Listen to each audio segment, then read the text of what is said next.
Yes. Season 3. We are back. Season 3 sounds good.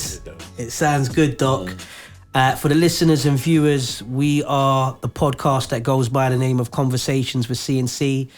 The podcast that is focused and built on the fundamental pillars of race, culture, and therapy, and where we look at exploration with the themes that we unpack.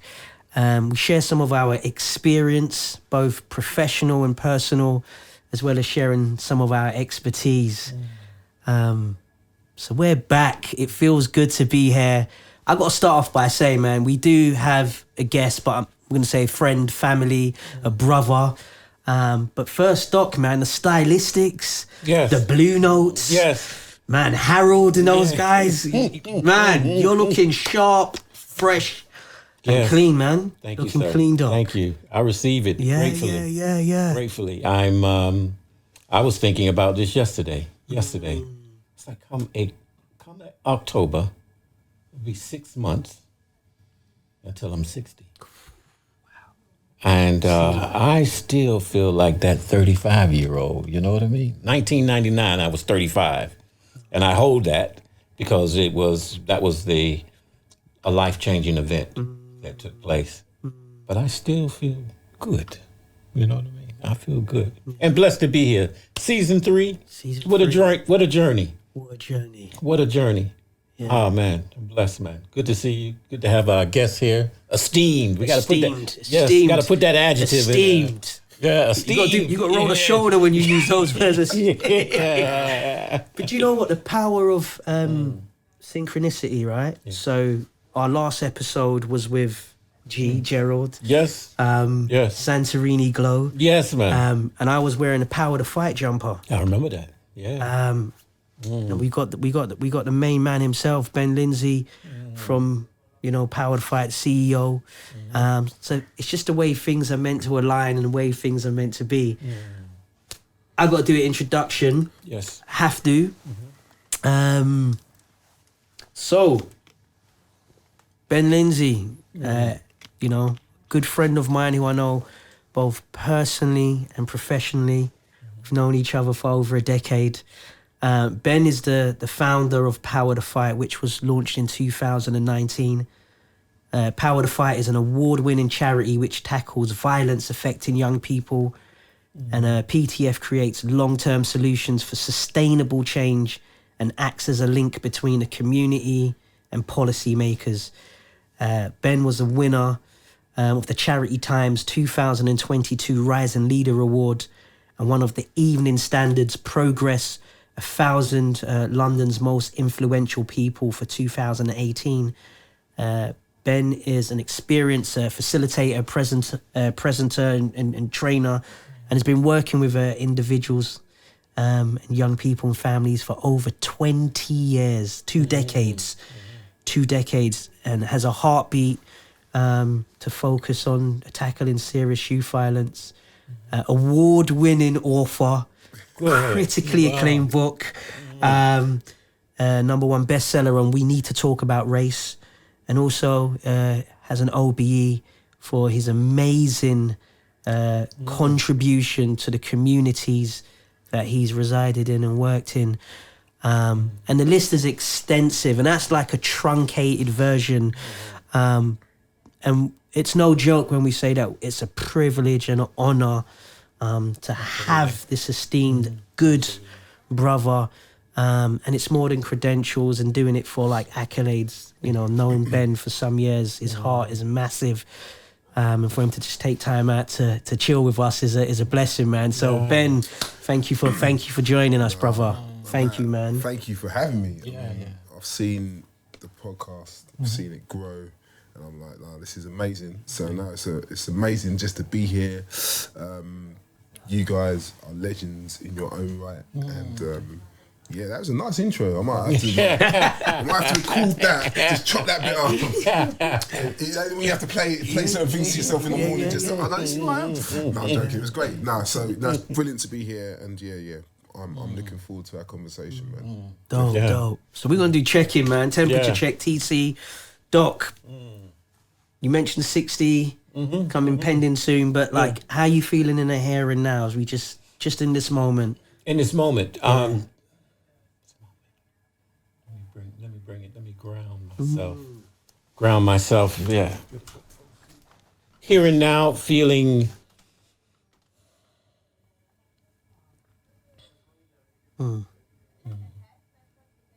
So many thoughts. Yeah.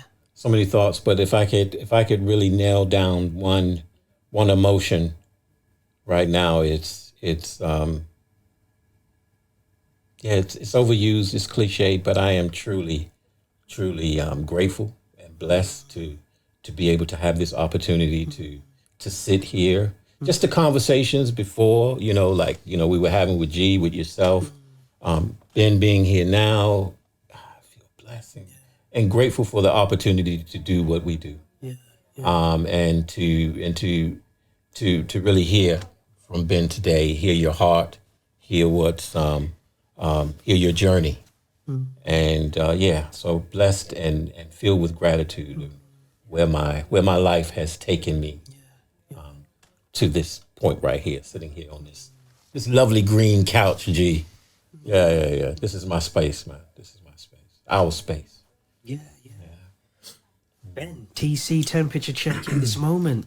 Yeah, I feel good. I was this time last week. I was chilling in Malaga, just outside of Malaga with the family, and as we were saying before, off air, like the sunshine. We missed it. It's the first holiday abroad that we've had since like pre-COVID, so it was a special one. First time with all of my family, so there's 5 of us, 3 children, my wife. So that was cool, and we just landed in the sun here. So I feel good. You know, when you take something like a vitamin and it keeps you going all day. Like I've been back a week and the sun's not been here, but I still feel like the sunshine's in my heart, man. Wow. So I feel good. I feel all right. That's good to hear. Yeah. I'm feeling in this moment.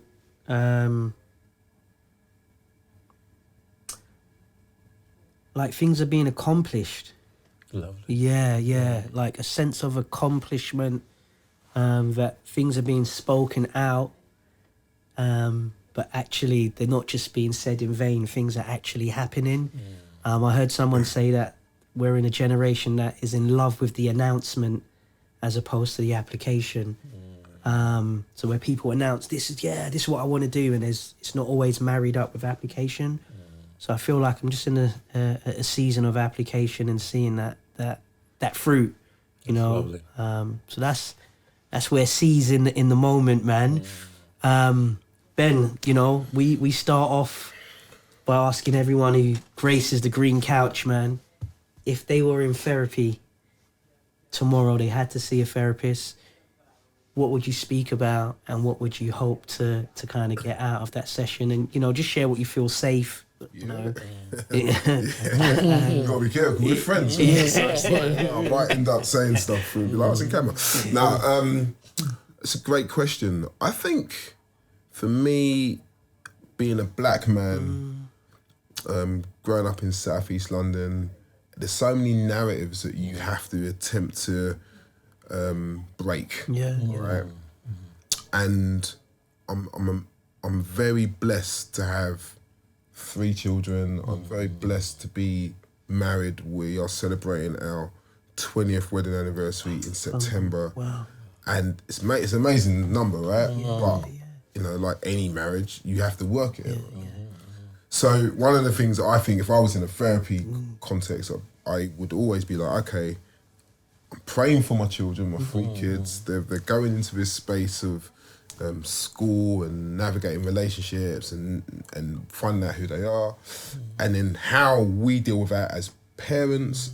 When you've got 3 children and different personalities, it means everybody's got slightly different needs. So I think one of the things I'm always praying about, one of the things I'm always concerned about, is am I doing a good enough job as a dad? Am I present? And I think you can be there, but you sometimes can't. You're not always present, right? So I fight against that. So that'd be one of the things. And then simply, how do I stay married? My man saying you're 60 and you do not look like you look good. Thank you. the blackness is there, so we hear it and we receive it, right? But yeah, I also want to be, I want to be in it for the long term. You know? So one of the things I'll be like, all right, yeah, we hit 20, but how do I hit 40? How do I hit 60? You know, and always analysing that. Yeah. Somebody, a wise man always said to me, once said to me, and I always use this, are you teachable? And that's the thing, I'm trying to make sure that daily, whether it's from younger people, older people, I'm teachable. Yes. So that's the type of thing I'll be bringing into that space. Yeah. That's lovely. That's lovely.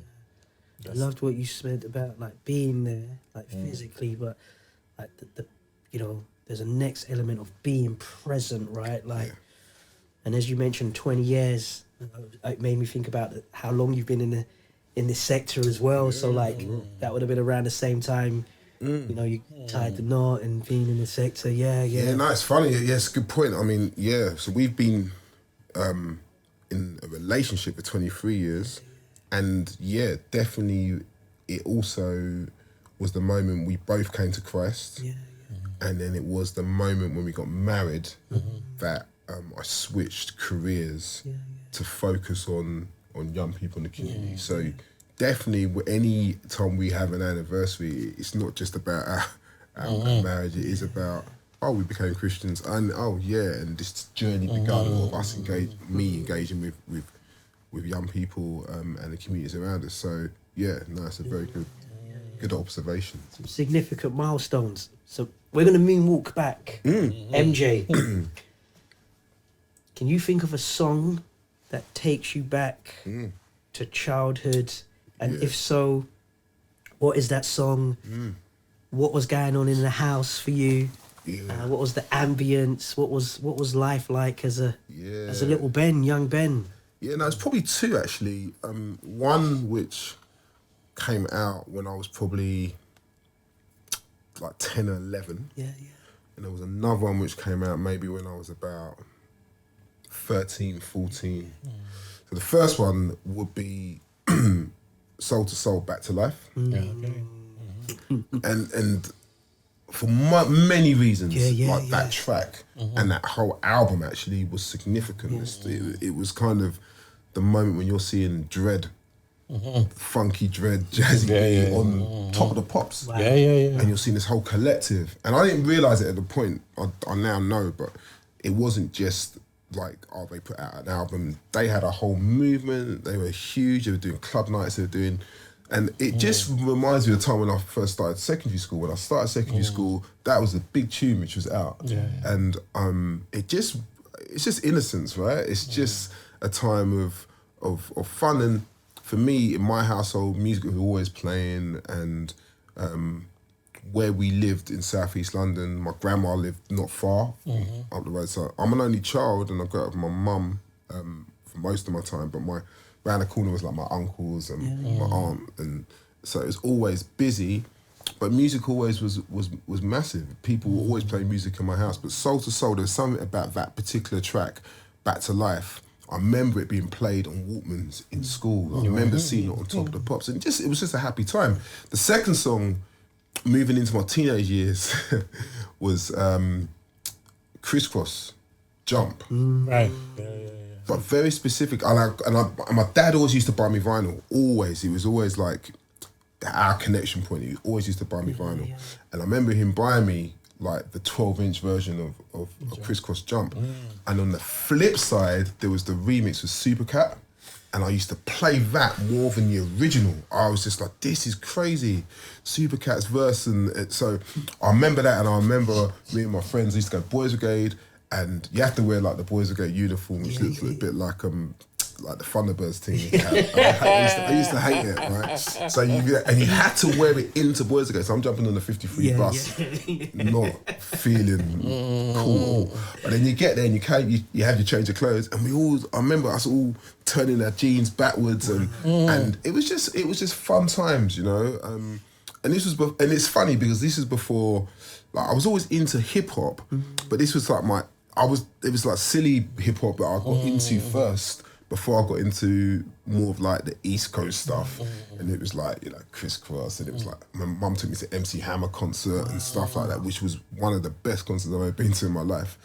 But this was just happy times again, all of us, and it was like white, black, Asian, everybody was just, it was like, there was no divides, everyone was just turning their jeans backwards and having fun. So definitely Crisscross Jump, the Super Cat remix, definitely was the one which I was like, no, this is That's the wicked. name, Super Cat. Yeah. Guys, if you don't know who he is, go and Googles and YouTubes. Seriously. Serious DJ. And it's funny actually, just quickly it's only on Twitter, what triggered this, I was looking at Twitter yesterday, and Jermaine Dupri, who produced the album So Def, he said it's 30 years since the album dropped for Crisscross. I was like, wow.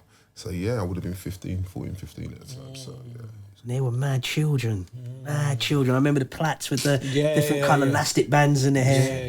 You'd have been in the States, Doc, seeing what that was you like. Would have been, I was there. In it, man. I was there, man. I was there. It had the colours. Yeah. You had to have the colours, man. What, like? No. I'm talking about clothing. the clothing. Yeah, that the cross, was it cross colour? Was it cross colour? Yeah. That was like the big circle, was it? Circle where it had like the... And it's funny, the only place, and you'll know this, definitely, Claude, the only place you could get that stuff in like Lewisham was Faze. Faze, yeah. Shop called Faze on the High Street. And Okay. Used to have like... Across the road from MacD's. That's right. Yeah. I had Blue Bolt, and I had the Click Suit. Click Suit, Chippy. And that was the only place you could get, if you wanted to look like that. Yeah. When my grandma didn't like it, when I came out with a Blue Bolt suit, she was a bit like, you're like a prisoner. So that was problematic. Wow. So the carefree days. So what was life like for you growing up? Like in terms of like Caribbean culture, you know, where family are from. You know, what was life like in the house? No, so my parents, like my mum and dad from like Jamaica, and so it was Caribbean household, right? And everything you can think of was there, like the food, the dominoes, church, you know what I mean? Cousins, family, you know, vibes. It was cool, and there was no drama. Like my mum and dad divorced when I was 7, but like my dad still played a part, right? So it felt like he did his very best to still stay engaged with me. My mum is just like a legend, a hero. She just kept everything going. But Jesus was at the center of everything. Everything. We used to go to church like twice a week. You know, we used to have Bible study at our house. It was, my grandma was a deacon. It was like, you know, everything revolved around. But it was a lot of fun. And then there was the flip side where South East London in the 90s was crazy. So, yeah, 1993 is probably one that, you know, you spoke off air about, you know, 1999 being a significant year for you. 1993 was a very significant year for me. It was the year, I would say, so the romantic poet William Blake has like these two poems, Age of Innocence, Age of Experience, and I would say that my age of experience came 1993, and I'm 14 and 15. Stephen Lawrence gets murdered in Elton, which is not far, a mile away from my school. So we were living it where we had people in our school who knew the murderers, and literally one day we would be playing football, everyone's calm, we're enjoying each other's company, and then the next day it just split. And like suddenly you're having to choose sides. And then I also had 3 months before, I almost died in a racist attack in Charlton in South East London. So it gives you an idea that it was very much like National Front, BNP, it was crazy. And so this was before, so I always say to young people, that was never like the gang stuff you now see today. I mean, we knew it was around, but that wasn't my concern. My concern was more like trying to be safe and not be killed by the National Front. They were my enemy. And the irony was that my parents, my mum would be like, well, you must walk in a group. Now that would be seen as being a gang. It's like, no, my parents were just like, no, it's safer in numbers. So the upbringing was, the juxtaposition was a lot of fun, a lot of football. Sometimes I have to say to my son, Like you will never understand how you could just go out, knock on your brethren's door, go up to the park, play against people you've never met before, and do that all day. Yeah. Now, times have changed. I'm not letting my 10-year-old do that for multiple reasons. So it's very different, and it's a whole nother conversation. Yeah. But yeah, my upbringing was a combination of, death is real, but we can also have fun. Yeah. And I think I'm still trying to work out, I'm still going through the trauma of a lot of stuff that I witnessed in the 90s, but it's also played out in a lot of the work that I'm currently doing. Do you remember what, like, so you talk about like the tangible kind of like splitting, severing the following day. Yeah. Like, do you remember how you felt as young Ben going to school? Because I can remember seeing that on the news as a kid. I'm a few years younger than you, but I remember seeing that, Stephen Lawrence's murder and being like, wow, I already had a perception of El Ermin, what that meant, BNP, National Front, marches, and you're right, Millwall hooligans, and you're right, being like trying to keep safe from racial abuse and physical attacks. That was a real thing that could happen. It was happening. Do you remember what young Ben felt like? Yeah, I mean, we had National Front on our road. So, like, up the road, we had our windows smashed. We had, like, dog mess put through our doors.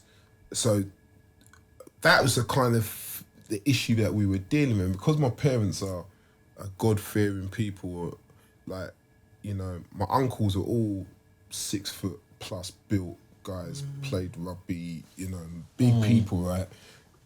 So it could have got really, really, really beefy for everybody, right? But it never got like that. So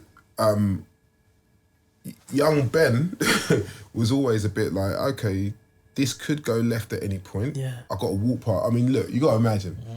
My primary school, I had to walk past these guys to get to primary school. And my mum, she definitely wanted me to do something in music, and she was like, oh, you can do the baritone horn. So I'm now having to carry this. And baritone horns are huge, right? Yeah, Talking about it. So I'm having to It's a carry. workout, isn't it? It's a workout. So little me, or not that I was ever that little, but I was little in comparison. I've got to carry this baritone horn. Yeah. But I'm in my mind, I'm like, I've also might have to run from these National Front. And let me be really clear, actually, because I think when we talk about National Front and BNP, you might have this assumption that we're talking about big men. On reflection, they were teenagers who were trying to find a place and sense of belonging. That doesn't give them, it's not me making any excuses for the madnesses, but it's, as time has gone on, I've realised it's not too different or dissimilar to how some man's found belonging in Ghetto, or found belonging in Peckham Boys, or found belonging in 28s. It's not that different, actually. So that's not me giving them like a blight, but I'm saying, okay. So I'm walking past these people, and I'll tell you what was really funny, very quickly, is one story. Me and my friends were playing, like, where we could either go to Greenwich Park in South London, and there's a few other little parks around, and we were playing football up there, and these guys came up. And I was like, right, all right. And they were like, no, we're going to play football, we're going to play you. And I was like, all right, no problem. But one of the guys there went to school with my uncle. So anytime they tried a madness, one of them was just a bit like, nah. I know Ben's uncle, we went to school together. And there's one situation which was crazy. We're playing, and I went in for a tackle, and I broke this guy's leg. I was young. I might have been like 11 or 12. And I was like, and everyone was like, oh, this is on.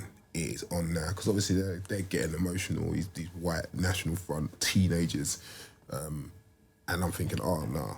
But the guy whose leg was broken, he was just calm. He just said, nah, it was an accident. As I said, I know Ben's uncle. And it was just, and it was something about the power of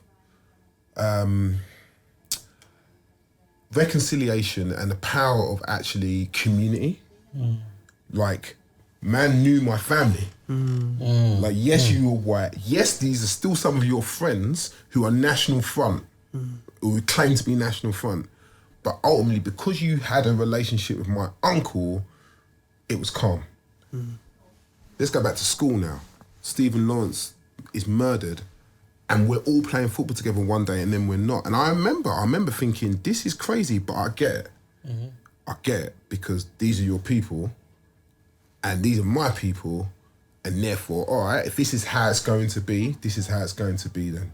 And it was like that. I mean, that happened when I was 15, and then for the next 2 years, it was beefy. It was beefy. There was a couple of moments where it could have gone back. You know, there was a couple of altercations. We always knew Elton was crazy, but it was and what was funny, you had the white boys who were into hip hop, right? So they had problems, because now they're confused. I'm into hip hop, I'm into black culture, right? I've been around Ben's house, but also I'm mates with a lot of these boys who are connected to areas like Eltham. And you can actually see the confusion playing out real time. Wow. But Ben, I've been to Ben's house and had West Indian food. But then at the same time, some of these guys are saying, why are you hanging out with Ben? And why are you hanging out with some of my other black friends? And without getting into too much detail, I think that still plays out today. Particularly when George Floyd happened. I had to come on Facebook. I was like, some of these people I went to school with, you're confused. And I don't need to get into it. So yeah, that gives you a bit of an idea. Yeah, no, definitely. So in terms of when you were at school, like what were your subjects that you liked? What would you say that? Yeah, no, English was always. I mean, I didn't do amazingly well at school, which is ironic. Now I'm doing a PhD, but it's just like I didn't do amazingly well. But the subjects I did do really well in was English lit and in English language, actually. And I had a great teacher, Mrs. Broughton, who's we're still friends on Facebook, and she really took me under her wing in English. Really allowed me to express myself and stuff. So that was important, the importance of finding teachers who really do believe in you and stuff. Love football, sport was cool, you know. What team you support? What are you playing? I support the only team in London to have won the Champions League. So I'm a Chelsea supporter, and even that was interesting growing up. Oh, absolutely. Yeah. See, this is another thing, right? Because everyone who's black in South East London supports Arsenal pretty much, or Liverpool. It's like Put one your L's up. Yeah, so this is it. It's one of these things where John Barnes was the big thing in the 80s and 90s. Ian Wright was also the big thing. So really, as black people, those are the teams you gravitated to. Shows you the power of representation. Absolutely. Right? With Chelsea, the reason I supported Chelsea is because my dad did. And there's a big history there. My dad is a tailor. He was one of the first black people to own or run a shop on King's Road in the 70s. He's always been in a position where Chelsea has played a massive part in his life. So he just used to take me along. But then you get to, as you grow up, you hear all this type of stuff. You hear all this like, Chelsea's racist, Chelsea's this. And I'm not going to say there wasn't that. But in my personal experience, every time I went to Stamford Bridge, the home of Chelsea, I never experienced racism. The only time I heard it, we used to have a player called Paul Furlong. I remember him. Yeah. It wasn't the best striker, but he was big and black and he could do a thing. I felt like he was all right. And I remember the game started. I think he must have played Norwich or something. The game started, he had an opportunity, he hit it over the bar. Somebody was like, "You black so-and-so." And no word of a lie, the shed end, which was the notorious end of Stamford Bridge of Chelsea, load of Chelsea sports will turn around to this guy and said, "No, he's one of ours. Like, we don't do that." And that's not me saying that Chelsea has racist supporters, but what I think is very interesting, a lot of people, A, don't go to games, B, are naive enough to think that other teams in the 80s and 90s and beyond didn't have racism. I could tell you stories of Arsenal, I can tell you stories of West Ham, Tottenham, Liverpool, all these. If you're a football supporter in the 80s and 90s, it's a white working class game. Where there's white working class people, there's likely to be racism as well in that context. So for me, football played a massive part in my life, but I was always a bit of the odd one out because all my friends were like supporting either Millwall or Charlton because it's local, Liverpool, Arsenal. I think I was the only Chelsea supporter.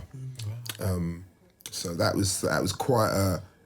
But I felt it was God telling me something, like, you're always going to be the odd one out. I always feel like I was always the odd one out. Right. Always.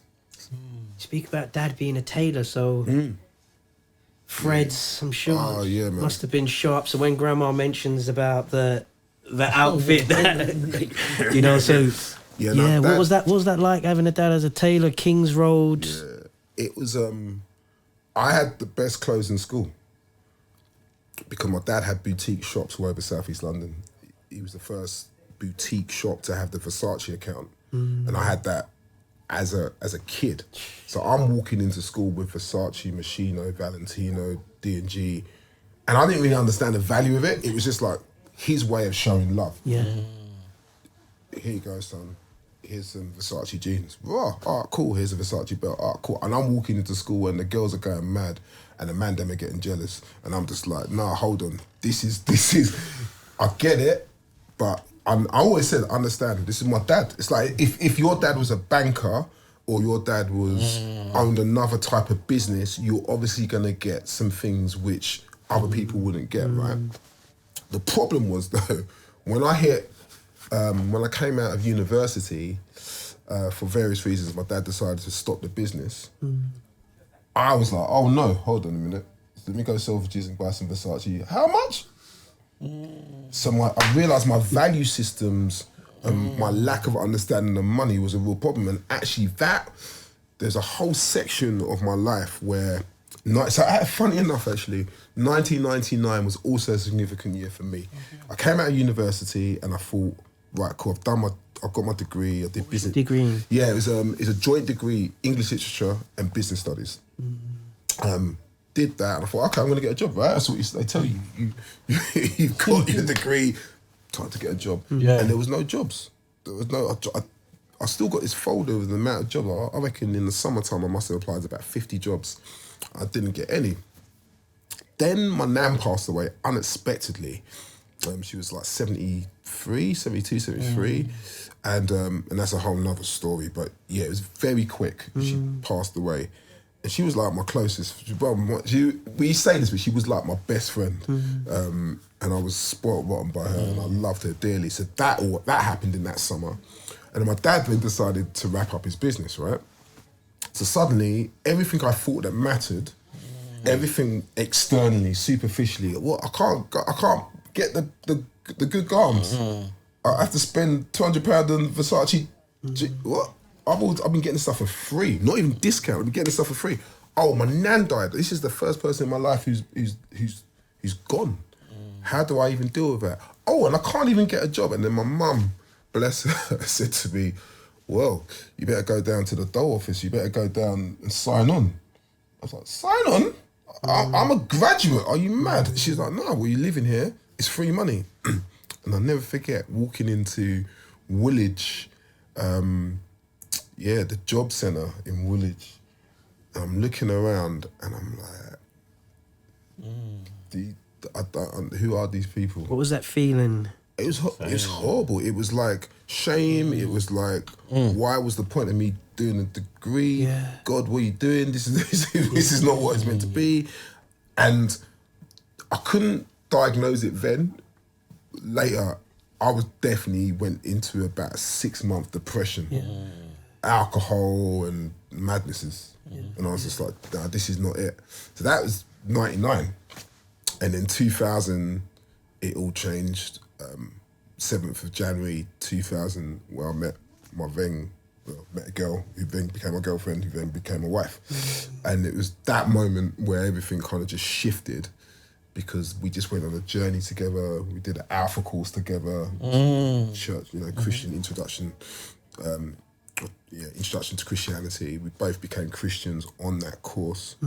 So we met January 2000, and then May the 21st, 2001, we were baptized together. And then the following, and then 2003 we got married. So it was just everything, the moment I gave my life to Jesus, I know it sounds cliched, right? But honestly, it's your story, man. The moment I gave my life to Jesus, whatever stress or whatever reality was going on at the time just was held in insignificance in comparison to his love. But what was interesting for me, and we can maybe talk about this, there was a moment when I gave my life to Christ where I was like, do you know what? It isn't just about me. Like, and this is the community. I was like, well, what is his salvation? What is his grace? What is his mercy? What does his love mean for the community? That's right. What's my responsibility now? I've been given this gift. What does that mean for everyone? Where's the church in this? So I was a nightmare to my early church leaders. Right. I'm just like, what are you doing? Where's the money going? Where's the resources? People are dying. There's gangs. What are you doing? What are you doing? What are you doing? I was annoying. But I realised they didn't have the answers. Right. So I was like, if you don't have the answers, I'm going to show you. I'm going to show you.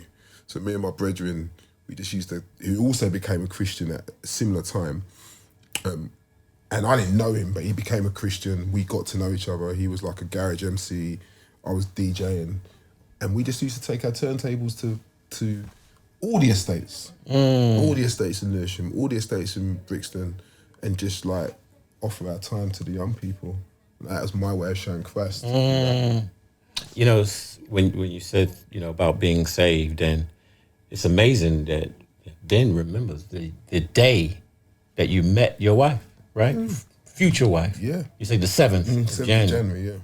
And, you know, no such thing as coincidence when dealing with God, but that's my wedding anniversary. Oh, wow. Yeah, Wow. the 7th of Jan. Wow. But, you know, the thing is as well, getting saved is that he doesn't save us for ourselves. He saves us for others. Yeah.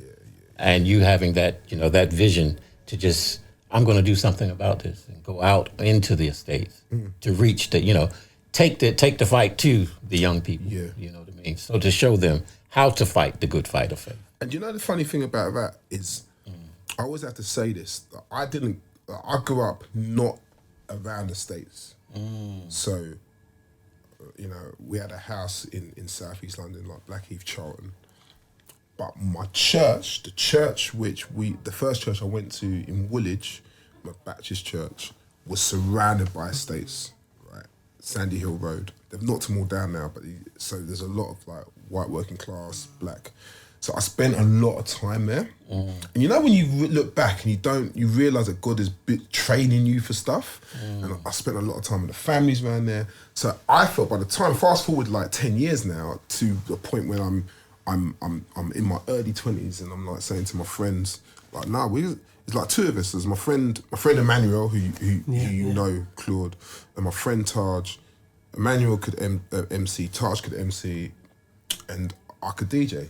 So I just said, all right, cool, let's just do it. Instead of doing it for us, let's just do it for the kids. And for me, it's so important that you look at your gift set, your skill set, and say, what is it I can do?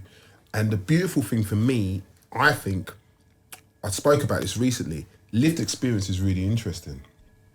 I think there's definitely a place for people who have got lived experience to be the people to help those who have gone through similar stuff. I also have a philosophy and a theory that actually, if you've not gone through that level of trauma, you're also in a really good position to engage and help and support.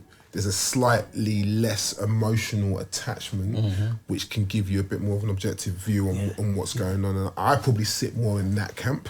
I'll probably sit in the camp of like, my empathy levels are super high, but because I haven't gone through certain things, I can probably be a bit more pragmatic with stuff. And I think then you've got to bring other people around you who may well have gone through some stuff who can turn around to me and say, I hear you, but... Or I might be able to say, yeah, I can hear you, but... And you know what I mean? It's that partnership. And I think if there is something I'm very good at, is building teams where you're getting different perspectives and stuff. That's so. So both can exist at the same time. Absolutely. Yeah, not only can they both exist at the same time, I think what we've got to get better at is actually allowing contradicting narratives to exist at the same time. Yeah. You tell me a story, it's completely different to mine. What tends to happen on social media is like, well, because it's different, one of us is right and one of us is wrong. And I'm like, no. Actually, Claude's story, which is phenomenal, has to be able to coexist with my story.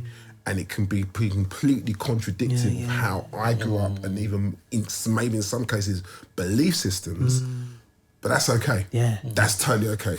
And I don't think we're good at that. I don't think we're good at just saying, no, that's all right. Yeah. As you were talking, you mentioned these significant moments in 1999. The word loss came up for me. So there's these pivotal losses, but then what you find.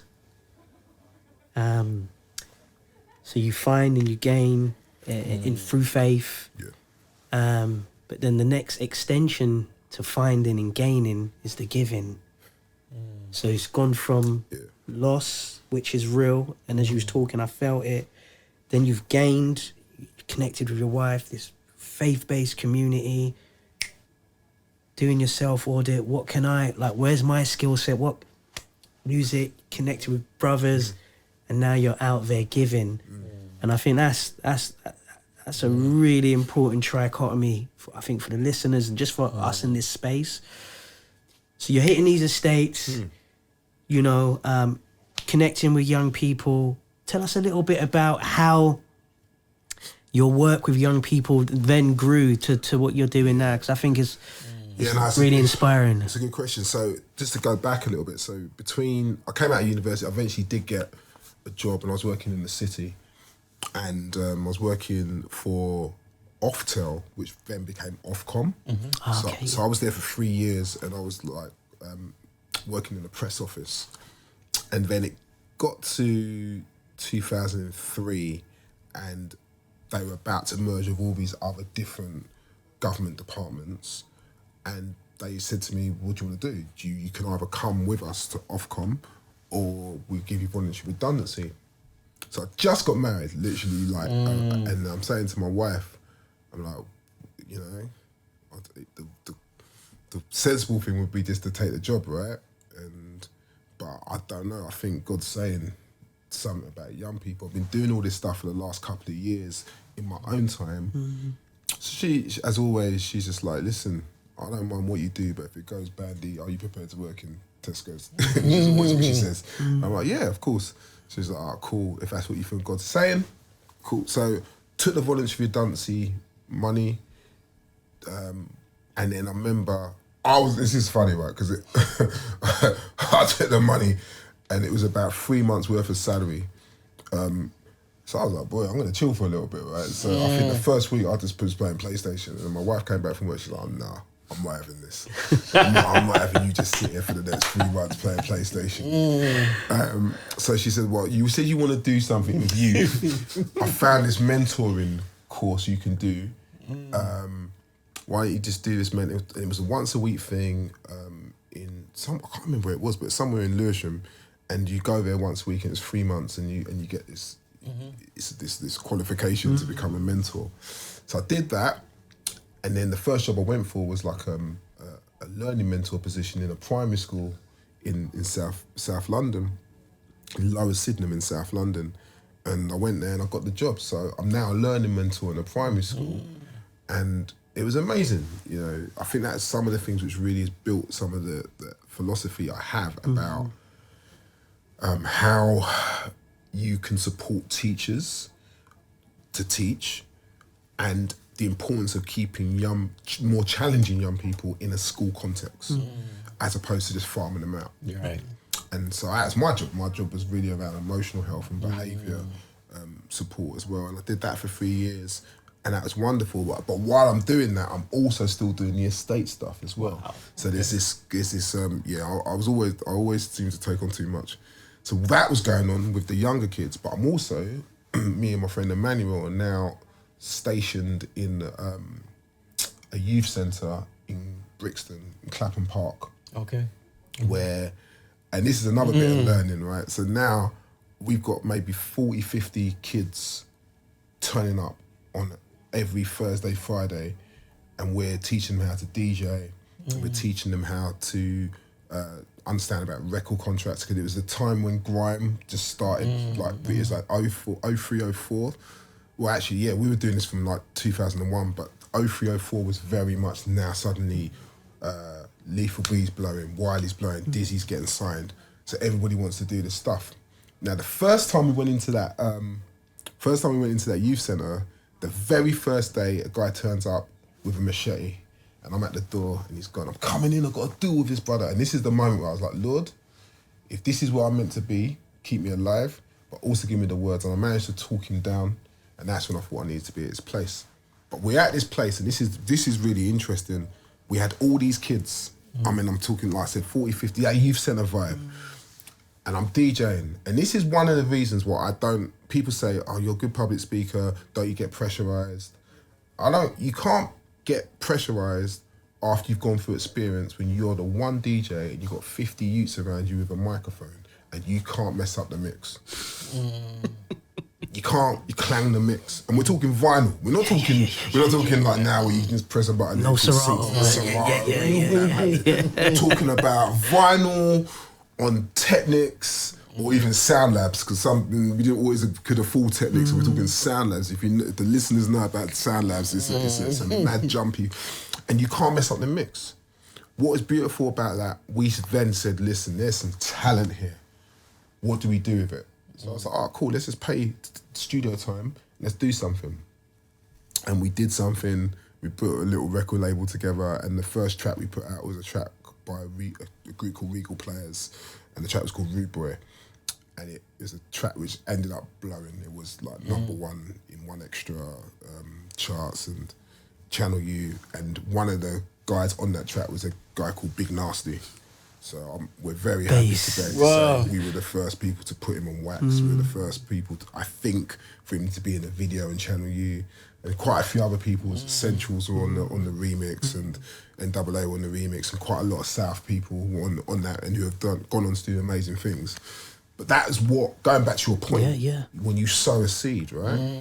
You just like, we're going to do this, and then just like watch it, just keep going and going. So that was that. Going back to me being in as a learning mentor, from there I worked for the Youth Offending Service. So Lewisham Youth Offending Service, and I was there as an education officer first of all, and then I ended up managing part of the early intervention team. Met some really good friends there, who are still friends today. From there I went to Camden Community Safety Team, where I had this mad title. It was like Gangs and Serious Youth Violence Coordinator, which sounds like I was coordinating fights from one end of the bar to the other end of the bar. It wasn't that. It was like I had this opportunity to build a youth violence kind of plan policy, anti-youth violence policy, which actually saved a lot of lives. And then from there, I worked for a mental health charity called MAC UK, and did that part-time, and then ended up working for the church. And then I was a church pastor for 12 years. And then that leads you into a situation where a young man called Myron, who I knew since he was one, it was actually Emmanuel's then wife's little brother. So we've all known each other for, by that point, a good 17 years. He loses his life. And unfortunately, and Claude would know this, in the work that we do, Myron wasn't the first young person who I've known to lose a life, but it's probably the closest one. And it was just the moment where you're like, with all my experience, I think we have to try and do something. And it was a very interesting moment, because you realise that actually the authorities don't know what to do with families and young people who have gone through that level of trauma. The crazy story was this. Myron died in April 2016, and his funeral was like the May. His best friend gave a eulogy, and a month later, he then went to his head teacher to say, I'm struggling with Myron's murder. And she said, all right, let me talk to local authorities to see if we can get some type of therapeutic support. And as you will both know, what she got back was the waiting list are too high.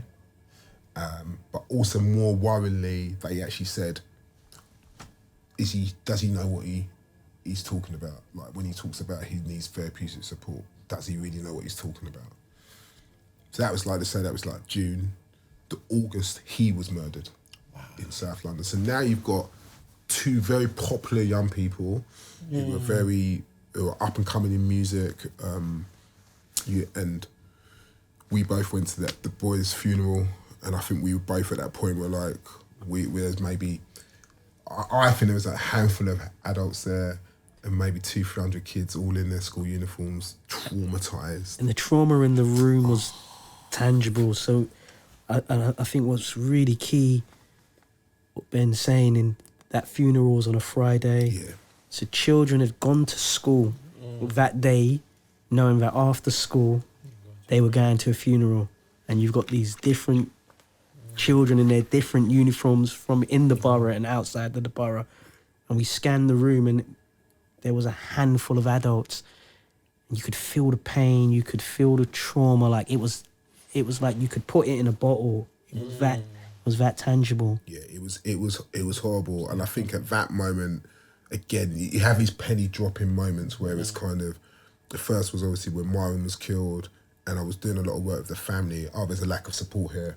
The second penny dropping moment was like, oh, actually trauma has the ability to spread in an indirect way. Like it's not just about the direct nature of violence impacting that family or young person. Right. The community suffers, and it's just like a ripple effect. And I think we saw it in real time there. So both of those moments really was the reason why I was like, okay, I think it's time for me to launch something which can bring the community voices and empower the community to be part of the solution, but also bring it into a more like systemic conversation with local authority, central government, and decision makers. Yeah. And that's when Power the Fight was launched, really. What year was that? So, it launched officially January 2019. Yeah. But 2018 was when I was doing a lot of the groundwork. Really, getting the board of trustees together, making it become a charity through the charity commission, which took a year to do, trying to work out what I want to do, websites, all that type of stuff. It took about a good year. And then, we got to a point where we were able to launch. So as the founder and CEO of Power the Fight, what would you say for the listeners, viewers, what is it that the charity does? Because it's award-winning, and it's doing a lot of big work. Like which you've been part of. So the charity, our tagline is empower communities to end youth violence. We do 4 things. We train and equip anyone who is front-facing with young people and the issues of violence affecting young people. So we've trained over almost 14,000 practitioners in the last 4 years. And we will train people on violence against women and girls, contextual safeguarding, gang exit strategies, how to become a more culturally sensitive organisation, things like that. And we've trained like NHS, police, teachers, faith groups, football clubs, corporates, all that type of stuff. Second thing is that we have podcasts called Power Talks. So we've gone 4 seasons of those, and it's one of these things where I wanted to foreground people who are working in the space across the country. And whether it's politicians, practitioners, doctors, anyone you can think of, young people. So that's the second thing. The third thing is that we support families who have lost young people to violence. So we have given over, I have to get these figures right, we've given over £40,000 to almost 80 families in the last 4 years, unrestricted checks, because our research would say, do you know what, actually, when you lose somebody, things like paying bills just go out the window. Right. Legal fees, therapeutic support, a lot of stuff costs money. And then the fourth thing is our therapeutic intervention for peace program, which is a culturally sensitive, co-produced, co-designed therapeutic program that goes into schools with this idea of trying to change not just the lives of young people in a therapeutic way, but also change the culture of the school. So we work with young people, we work with teachers, and we work with parents and carers. And we have culturally sensitive counsellors, psychologists, youth practitioners, art therapists, drama therapists. And I keep using this term culturally sensitive, just to unpack that a little bit. It is very much about, do you understand the culture, do you have the awareness, the intelligence, the sensitivity, and the humility? Do you? It's not just about whether you look like them. Do you really get the community that you are serving? Are you prepared to take this posture of ongoing learning? Because culture, we used to use the term competence, cultural competence, but competence effectively means mastery, and you can't master culture. It's fluid. So therefore, sensitivity and humility definitely feels a lot more appropriate in what we're doing. So we've worked with over 400 young people in the last 3 years. We're in schools in South East London. We are now talking about scaling up across the country. And yeah, that's, I mean, Power to Fight, and just to give Claude his flowers, that whole idea of the Therapeutic Intervention for Peace program was meant to happen when the pandemic started. So when we had to change it, 'cause we couldn't get into schools, so we had to then change it into a research project, and Claude was part of that research project, and that really laid the ground for the work. We interviewed 102 young people, 5 in-depth interviews with families who have been impacted by violence, and around 20 to 25 practitioners. And the whole idea was, what is it which is stopping you from, like a lot of black and brown families, from engaging with therapy? And that was why we then built this whole tipping approach. Blown away. I am blown away. What a wow! It sounds to me it's a testimony. It's a testimony to your heart and you know, having that foresight. That foresight to want to support the families within the community. The wider context is what I'm hearing, and now having that vision. Say, a man without vision. You know, there's a couple of scriptures that came out. You know, and I think the first one that came to my mind is that, you know, when we think about God will make room for you, and bring you before great men. You know, kings, you know what I mean? So I just think that what you shared with us today is so powerful, and I'm sure the listeners, the viewers, it's inspiring, it's inspirational, what you've just shared. God bless you. Yeah, oh man, I'm blown away. I've got to jump in. So how does there's 2 things that really jump out. How does the OBE, like, how does that happen? Like, I know what it's for. And then the book, like these are 2 like monumental moments. Yeah, so let's do the book first, because so the timeline is a bit crazy actually. So Myron loses his life, and the other young person lose their lives in 2016. So I'm thinking about what we can do. I'm also leading a church at that point. So I'm leading a church in South East London. 2017, I'm praying. And it's funny, I'm praying and the Public Enemy song Fight the Power comes into my head. And I'm like, what is this? But I'll go with it.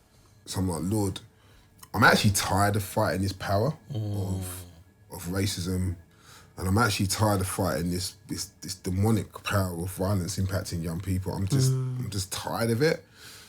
And I felt God clearly say to me, yeah, you would be, because you're not powering the fight. I'm like, what do you mean? It's like, well, you know, if you're relying on your own strength to try and defeat these darkness of racism and violence, you won't get anywhere. But how do you power that fight? I was like, okay, as a Christian, it's through prayer, it's through, you know, the word, it's through community. And then I was just like, but hold on, how does the community empower themselves? And so that's where the power to fight stuff. Then I'm praying again. Actually, no, this was a little bit more detail. I was in the shower where all my good ideas come from. Okay. And actually, therapists say, apparently, when you're doing something as mundane as having a shower, it releases space. So it's just kind of like, so this has happened quite a few times. Like, I'm in the shower, and then suddenly I've gone somewhere else where it was like I felt God saying something's coming, where the church is going to need to work out what side of the racial justice line they're on. So this is 2017. So I'm like, all right. And I just read Renee Edo Lodge's book, Why I'm No Longer Talking to White People About Race, and I'd given it to a lot of my church team to read, and then somebody came back to me and said, yeah, this book's heavy, but it doesn't give like a Jesus justice perspective. I'm like, well, why would it? From my knowledge, I don't think she's a Christian, so don't expect that in there. But it got me thinking. I was like, well, what does God actually say? What does Jesus actually say about race and racism? So I'm in the shower, no word of a lie, for 20 minutes I'm in there, God has downloaded 8 chapters. And I'm like, huh? So I've got out, quickly started writing this stuff down. And I was like, okay, I don't know really what to do with this. A friend of mine had just written a book, and I just sent it to him and said, listen, I don't even know what to do with this. He said, I'm going to send it to my publisher. And I was like, don't do that, because I'm not even sure what I'm meant to be doing. He sent it anyway. They've come back and said, yeah, we're really interested in this book. And I said, the book I want to write is just around the black experience in white majority churches. I was a leader in a church movement, I was probably one of 2 or 3 black leaders out of like 200 churches across the country. And I had a lot to say on it. So I wrote this book. It came out in 2019. Drops in 2019. There's a whole nother story about when it dropped. It did a riot, and then George Floyd happens, and it just goes ballistic. And I'm like, oh Lord, I think this is what you were saying was coming.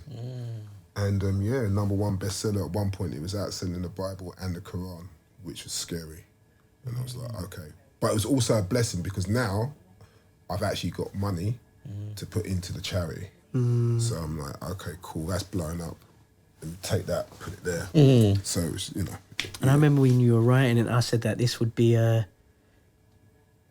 referenced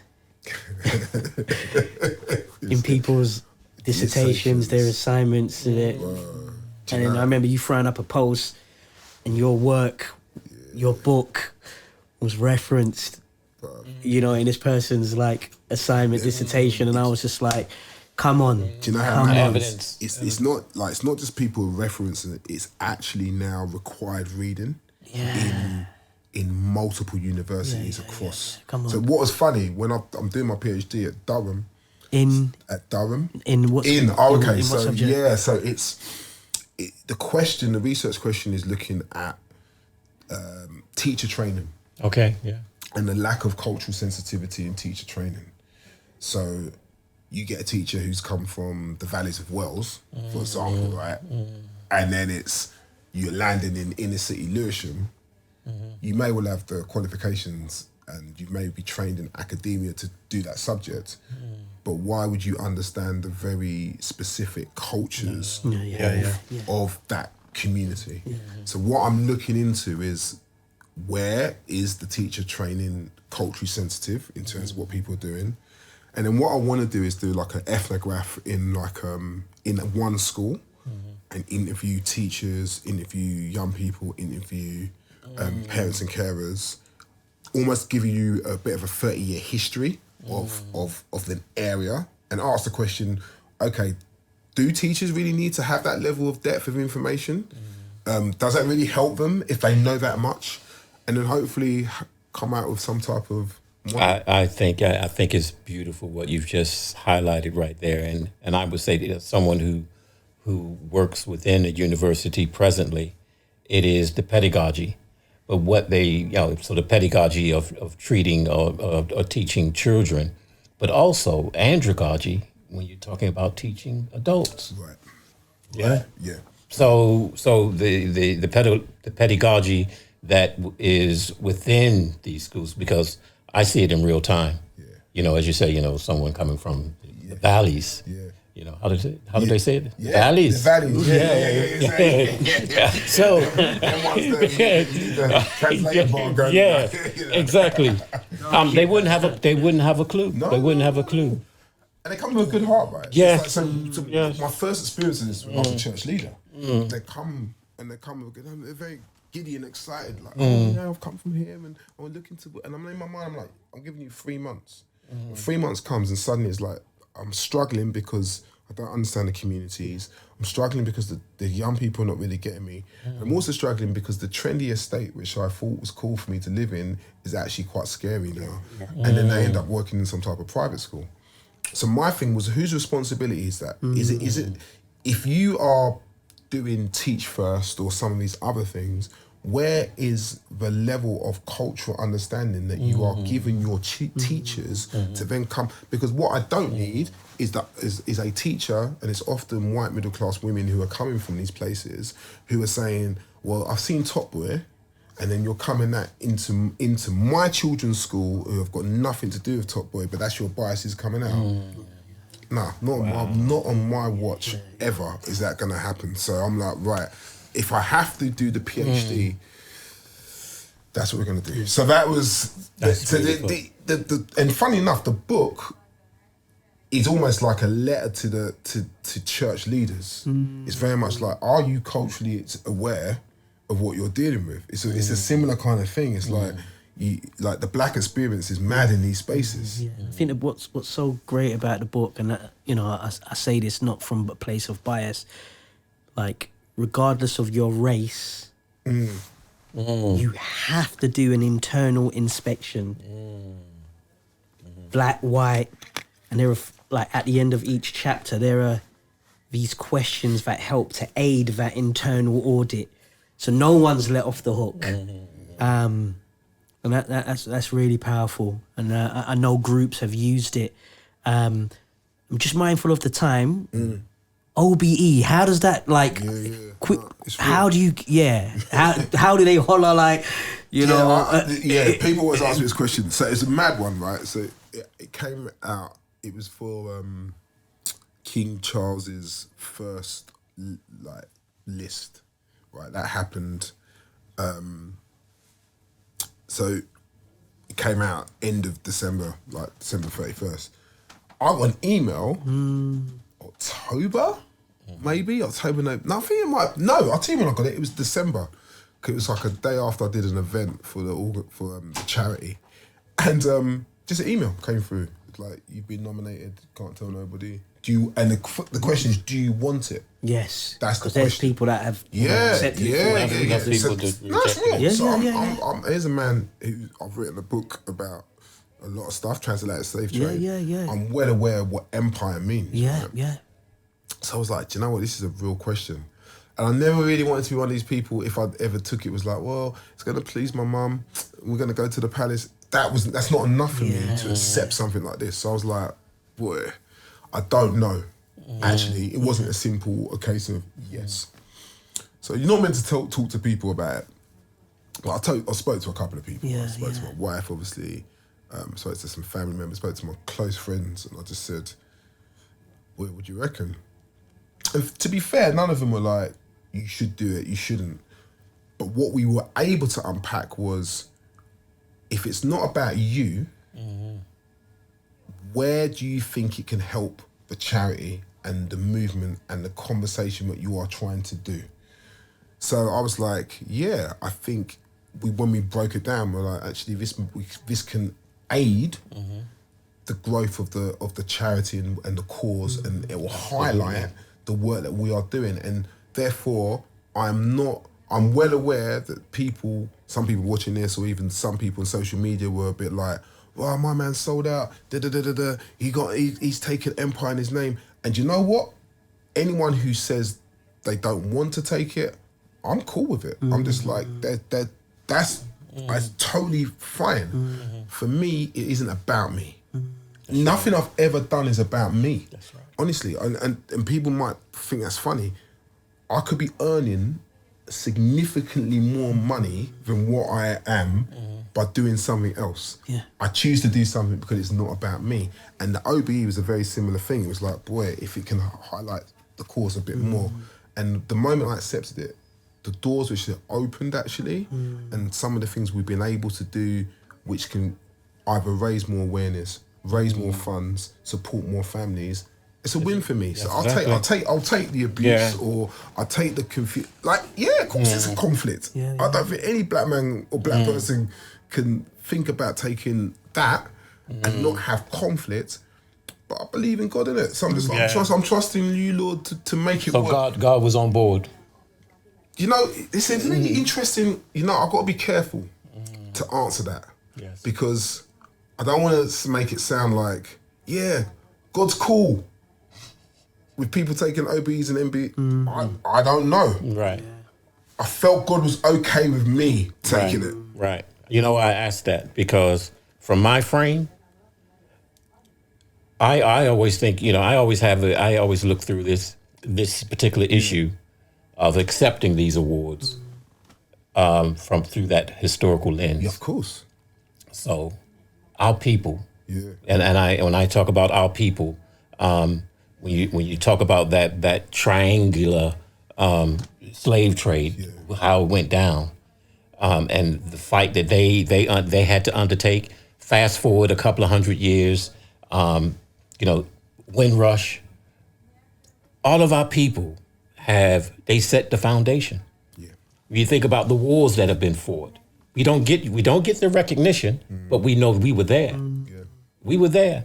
So when it comes to that particular question, and I think you have the efficacy and you understand as a result of taking it now, the doors that it does open. Yeah, but it also puts you in a position where you have to sometimes have conversations like this, and I'm okay. I've got thick enough skin to do it. Yeah. But ultimately, I'm like, listen, it goes back to the point of what I don't think we're comfortable as a nation talking about contradicting narratives. It can be completely okay for a man or a woman to turn around and say, I'm not taking it, I don't believe in it, look at the history of what this means, and it's not for me. And at the same time, it can be, do you know what, I'm going to take this because it's going to put an awareness on the cause that I believe in deeply, and it's going to open up more doors. And ultimately, if anything can bring more finance, more support, more engagement, more conversations about this issue around violence affecting young people, then so be it. The two can coexist. Absolutely. Right? Absolutely. And what I would say when you ask the question, well, you know, God's okay with it, I'm like, well, God, I don't know. I'll find out. You know, or when I face him, I will find out. Yeah. Somebody once said to me, when it's a decision making, whether you go left or right, you're trying to work out what God says about it. The question you've always got to ask yourself is, does it bring you closer to God or take you further away from God? 100. Right? In this context, I don't think it's impacted my relationship with God. Right? So I think it's complicated. But I knew why I was doing it. It's not like man was a footballer or man was I don't know, a musician, and I'm just like, yeah, I deserve it. I'm just like, I got it for the community work I did. Yes. Yeah. That was it. For me, serving. As you're speaking, Servant. like the legacy load. Yeah. You know, so as you know, if we talk about the work, one of the key words you said, key statements was, it's not about me, you know, it's about the community. The work has been recognised for your work and sacrifice, time, effort and energy in serving the community as a conduit. And I know the name DJ Legacy, that was an actual name, you know. Been clearly about that, actually. And I just wonder, as we're kind of winding down, like when it's all said and done, you know, we have a concept called living in a dash. Look on the tombstone, a statement, there's a person's name, there might be a nice quote, whatever the quote is, date of death, date of birth, but you've got that little line and that represents our life that we've lived, our legacy. And I just wonder, not from a morbid perspective, but just when it's all said and done, what does Ben want his line, because you've been speaking a lot about legacy without using the word. What do you want your line to represent? Yeah, this is a really good question. I think first and foremost, I want my children to want them to be able to feel like daddy was there. And that is something which I think is the biggest battle for me, more than anything else, to remain present, to put down the phones, to make time for them, to make memories. Like, this is why I think people take this stuff too seriously. I don't really care about the OBs. I don't care about the letters. cool. I take as many letters which come to me, but none of that matters, really.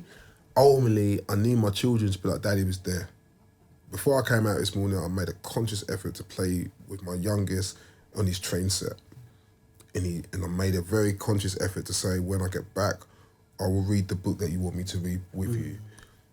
Whether they remember this stuff, I don't know. But more importantly, I just need my children and my wife to be able to say, do you know what, my husband and from my kids' perspective, their dad did his best, right? Then there's obviously this other thing of legacy, community-wise. And again, I just hope people just in that space say, oh, there was a guy who gave as much as he possibly could to people around. Yeah. You know, who went above and beyond to engage people who were in really dark, horrible. I mean, the idea of losing your son or daughter that you brought into this world to violence, and I've sat with hundreds of families, and the grief and the pain that comes out, I personally, even though I've seen it, I don't know how people get through it, right? So for me to just be able to just say, you're not on your own. Yes. Let me pray for you. Let me give you some money. Let me walk with you. Let me introduce you to people. And some of these families, this stuff would have happened 10 years ago and I'm still walking with them. If anyone just says, no, Ben was all right, Ben was there for me, I'm good. Honestly, I'm good. I don't want anything else. There it is. Love that. I'll be there. Such humility. Yeah, humility, my brother. Yeah. Bless you, man. This has been cool. I like, you guys have got something very special here, man. Bless you, man. Really, really good. But next time we need to turn the spotlight on Mum. Let me ask the questions to this brother. As we land, well, we do that. As we land the plane, Doc, is there anything that you might be taking away from today, Doc? I think I started with that word. You know, it's gratitude. You know, just being able to sit next to Ben and listen. Actively listen to what you've shared here. It's touched me. It's touched me profoundly. And there's resonance as well. Because of, I spent the better part of 14 years, in a penal institution doing likewise, type of work. And it's so powerful what you've done. But the vision that you've had, the humility in which he shares, it's outstanding. Outstanding. One of those military terms. Outstanding. I got Sergeant Major mode when you said that. Yeah. Anything you might be taking away, Ben, in this time? Well, I think first of all, it's always just lovely to speak with like-minded people. You don't have to go from zero. You can kind of get into the detail and the deep conversations. I think I just feel like so much. It's very comfortable to be around you guys, and actually it's fun. I don't often get to reflect on my life, so I'm just grateful. I think I'm just grateful to be in the position. I think it's not for the light-hearted. There's a lot of stuff which I think. I've given you the highlights. But I was thinking about this yesterday, actually. I was thinking to myself, I need to start sharing the losses as well. So yesterday, we for example, we didn't get a big funding bid. So and I was upset about it last night. Not in a mad way, but I was just like, that's frustrating. We spent a lot of time on this. But we don't often talk about this stuff. We just often talk about the wins. But that's something which is real. That's something which, so to be even in a position where you can have a very honest and open conversation, I feel incredibly privileged and grateful to be in this space. So yeah, just thank you for having me, man. Thank you for agreeing. My goodness. Thank you, man. That's awesome. I think I'm taking away the importance of experiences not being in vain. Whether that's losses, whether that is gains, but how things just interlink. And I think as you share your story, like even the early years, how you're walking in your purpose, but how those early experiences kind of informed what you're doing now in the here and now. And I just want to say, I'm not wearing a hat in this episode, but if I was, I would be taking off my hat to commend, to salute. And when you trailblaze at the level that you're trailblazing, there are arrows, there are darts. Sometimes you're the first person taking those arrows and darts. And I think I've observed how you strategically build competent teams who are culturally sensitive, but you understand the importance of when you are trailblazing, the importance of having a team and not doing things by yourself. And that really connects to, humility, understanding, and that helps the legacy load not just be a one-man thing, but deeper, and that will live longer than much things, than someone doing it by themselves. So I just want to commend you for that. And I thank you for being with us, my brother, man. Yeah. That's a privilege. It's honestly, when I've watched some of your, I'm like, no, these guys have got something, man. So I really do feel it's a real honour just to be around you guys. Thank you for having me, man. Oh, bless you, man. Cool. Listeners, thanks for tuning in, checking in, or however you've taken it in. You might have been viewing this, and hopefully you was blessed by it. And we'll see you on the next episode. Peace.